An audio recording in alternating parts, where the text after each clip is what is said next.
உத்திராட நட்சத்திரம் 21வது நட்சத்திரம் உத்திராடம்.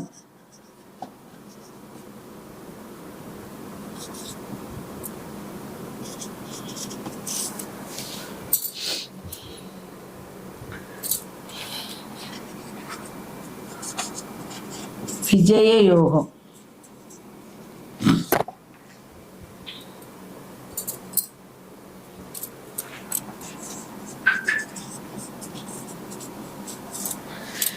உத்திராட நட்சத்திரம் 21வது நட்சத்திரத்துக்கு வந்துட்டோம். உத்திராடம். இந்த உத்திராடம் அப்படிங்கிறது பார்த்தீங்கன்னா சூரியன் தான் அங்க பலம். சூரியனுடைய அமைப்பு தான் ரொம்ப பலமான ஒரு விஷயம். இந்த நட்சத்திரத்துல பிறந்தவங்களுக்கு வந்து என்ன யோகம் இருக்கு அப்படின்னு பார்த்துட்டீங்கன்னா விஜய யோகம். விஜயம்னா என்ன?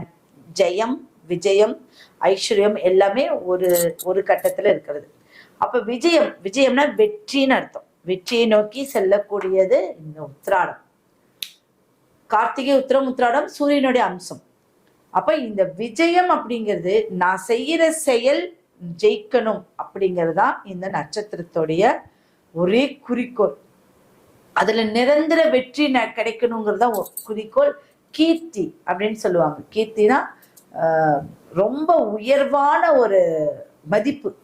கீர்த்தி பெற்று வாழ்க, எல்லா அம்சங்களும் 16 செல்வங்களும் பெற்று கீர்த்தியுடன் வாழ்கன்னு ராஜாக்களுக்கெல்லாம் அந்த காலத்துல முனிவர்கள் வந்து ரொம்ப அவங்களுக்கு ஆசீர்வாதம் பண்ணுவாங்க. அப்போ ஒரு ராஜாக்களுக்கு தான் அந்த அத்தனை செல்வங்களும் கிடைக்கணும் முனிவர்கள் ஆசீர்வாதம் பண்ணி நிறைய பேர் நல்ல ஆளுமையோட நம்மளோட அரசாங்கத்தை ஆண்டு வந்திருக்காங்க. அப்ப இந்த கார்த்திகை நட்சத்திரத்துலதான் உத்திராடம். இந்த உத்திராடம் அப்படிங்கிறது யாருக்கு யாருடைய ஒரு அமைப்புனா சூரியன்.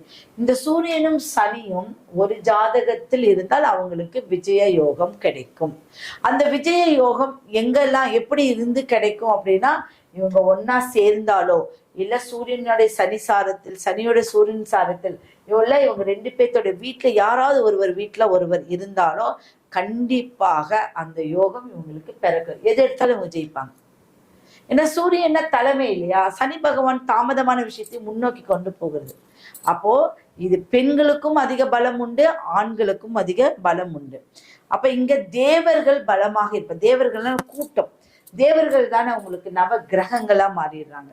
அப்ப நவ கிரகங்களும் இந்த உத்திராட நட்சத்திரத்துக்கு பலமா இருப்பாங்க. எந்த நட்சத்திரம் எந்த கிரகங்கள் எப்படி இருந்தாலும் பரவாயில்ல, அதோடைய கிரகங்கள் வலிமை வந்து இந்த உத்திராட நட்சத்திரத்துக்கு ஈஸியா கொடுத்துரும். கிரக சேர்க்கை சரியில்லை, நீசமாயிடுச்சு, உச்சமாயிடுச்சுனாலும் இந்த நட்சத்திரத்துக்கு அது ரொம்ப வலிமையா இருக்கும். எதுவா இருந்தாலும் அவங்களுக்கு பிளஸ் தான், மைனஸ் பெருசா கிடையாது. அதுல தர்ம வழி வாழ்க்கைன்னு சொல்லுவாங்க. தர்ம வழி எதுலையுமே வந்து நியாயம் இல்லாம பண்ணாம தர்ம வழியில சில விஷயங்கள் பண்ணா உங்களுடைய நட்சத்திரம் பலமாக இருக்கும். அடுத்தது சூரிய அர்ச்சனை அப்படின்னு சூரியனை பார்த்து கொஞ்சம் மலர்களும் தண்ணியும் வச்சுக்கிட்டு சூரியனுக்கு அர்ச்சனை பண்ணுங்க.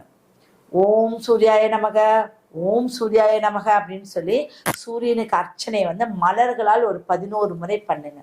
அந்த மலர்கள் பண்ணிட்டு அந்த தண்ணியை மேலிருந்து கீழ் நோக்கி சூரியனுக்கு பூமிக்கு கீழே கொடுக்குற மாதிரி கொடுங்க. அப்ப என்ன, அந்த பூமியோடைய ஒளி வந்து நம்மளுக்கு பிரபஞ்சத்துக்கு உங்களுக்கு எல்லாமே கிடைக்கும். இது சூரிய அர்ச்சனை. சூரிய பகவானுக்கும் அர்ச்சனை பண்ணுங்க. சூரிய அர்ச்சனை மாதிரி நீங்க இதை செய்யும் போது என்ன ஆகும் அப்படின்னா உங்களுக்கு தலைமை பண்பு குறையவே குறையாது. கீர்த்தி, நல்ல ஒரு செயல்பாடு, நல்ல ஒரு பேராற்றல் உங்களுக்கு கிடைக்கும். அதுதானே வாழ்க்கைக்கு தேவையா. விஜய யோகம் உங்களுக்கு ஆட்டோமேட்டிக்கா கிடைக்கக்கூடிய அமைப்பு உண்டு. அடுத்தது நீங்க வலுப்படுத்தக்கூடிய கிரகம் என்ன அப்படின்னா சூரியனையும் சனியும் தான்.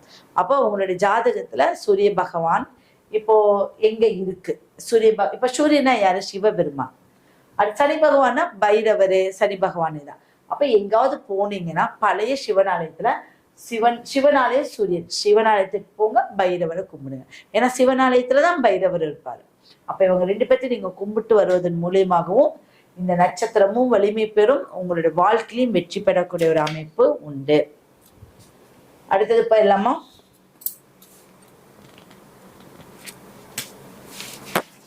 அடுத்தது 22வது திருவோணம்.